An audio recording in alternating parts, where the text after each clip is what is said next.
ছি ছি ছি ছি, আমার মা আমার ছোট চাচ্চুর সাথে এসব কি করছে? আমি এখন যদি তাদের সামনে যাই তারা তো লজ্জা পাবে। তার চেয়ে বরং একটা কাজ করি, আমি আমার মাকে ডাক দিই। মা, ও মা।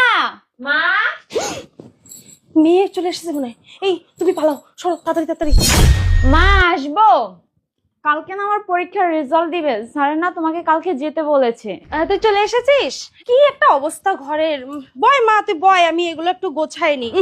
কি ধুলো হয়েছে, এটা না কালকে কাঁচা দিতে হবে, না হলে হবে না, প্রচুর নোংরা হয়েছে। মা, কালকে কিন্তু আমার সাথে তোমার স্কুলে যেতেই হবে। ঠিক আছে বাবা, আমি বলেছি তো যাব।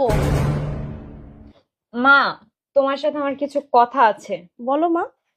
মা, বাসায় যা হচ্ছে আমি সরাসরি বলতে পারছি না। তুমি একটা কাজ করো, তুমি পাশের রুমে চলো আর আমি ফ্রেশ হয়ে আসি, তারপর তোমাকে সব বলছি।